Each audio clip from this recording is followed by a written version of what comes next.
রণজিৎ কুমার কুন্ডু আমার কাগজপাতিগুলি আটকে দিল। আমি সেই দিন পরীক্ষা দিতে পারলে জাপান চলে যেতে পারতাম। হয়তোবা আমাকে সেদিন এই নীতির পরিবর্তন করতে বলা হলো বলে বলছি।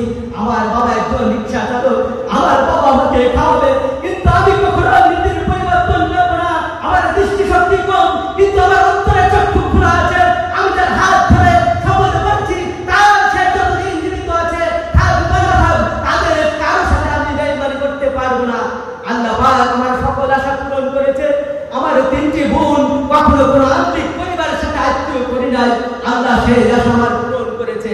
আমার খালাতো ভাই ওদিকে একটু আমলিগের টান ছিল, সেও ওই দীপারানি ফকির বাড়ি বিয়ে করার পরে তার গোষ্ঠী সহ আজকে বিএনপি হয়ে গেছে। আল্লাহর কাছে আমি তখন লাখ লাখ শুকরিয়া আদায় করেছি। ভাই, আমি সেই পরিবারের লোক। 10 সালে আমার মানচিত্র রক্ষা করতেই তার এই দায়িত্বভার গ্রহণ করতে হয়েছিল। তিনি ওই দক্ষিণ তালপট্টির সমস্যার সমাধান করাই ছিল তার জন্য বড় একটি কাজ। আমরা কেন তাকে শহীদ বলছি, আমি সেই ব্যাখ্যাটা আপনাদের কাছে তুলে ধরবো। হ্যাঁ, আমার অনেকে প্রশ্ন করেন জিয়াউর রহমান কোন যুদ্ধে গেছে। অবশ্যই তিনি যুদ্ধে গেছে। তাকে বলা হয়েছিল চট্টগ্রামে আপনি যাবেন না, গেলে আপনার জীবন বিপন্ন হতে পারে।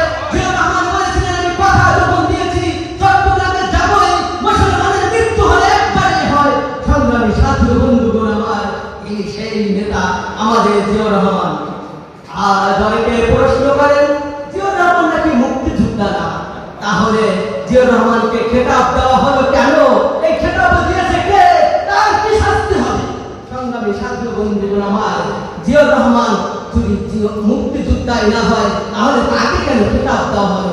আর যে কারাগারে বসে মায়ের কাছে বেতন দিয়েছে, সে আপনাদের কতদূর উপকারে কাছে আসতে পেরেছে? সংগ্রামী সাথী বন্ধুগণ আমার, 10ই জানুয়ারি স্বদেশে প্রত্যাবর্তন করলেন আপনি, কেন পাকিস্তান থেকে লন্ডনে চলে গেলেন? কেন আপনি সরাসরি বাংলাদেশে আসলেন না? কেন আপনি ভারতে গেলেন? সংগ্রামী সাথী বন্ধুগণ, আপনি আসবেন পাকিস্তান থেকে সরাসরি আপনার স্বদেশে, সেখানে কেন আসলেন না?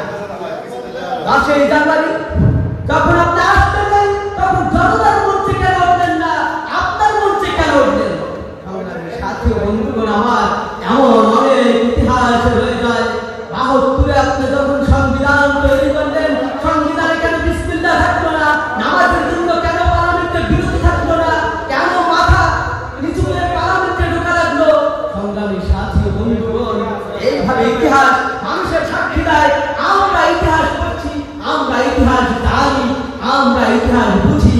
ইতিহাস মানে সেই কথা না বই থেকে এটার নাম মুছে দিলে অন্তরে থেকে মুছে দেওয়া যাবে না।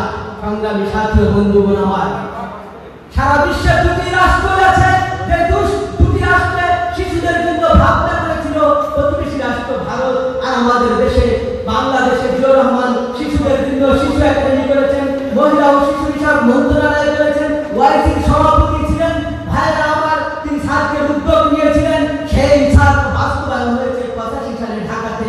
কিন্তু স্বপ্ন ছিল জিয়াউর রহমানের, কেন সেই স্বপ্নের কথা বলেন না? তিনি ওয়াইসির সভাপতি ছিল, কেন সেই সত্যি কথাটি বলেন না? কেন ইতিহাস থেকে আমাদের দেশের শিশুদের বঞ্চিত রাখেন? আসেন। ইলিয়াস ব্যাপারী।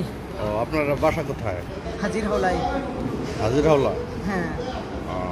আপনার কি দৃষ্টি নেই কি জন্ম থেকে না পরে? না, ইউ ছিল, হামুর ছিল 3-4 বছরের সময়। তারপর থেকে? হ্যাঁ। আচ্ছা, ধন্যবাদ।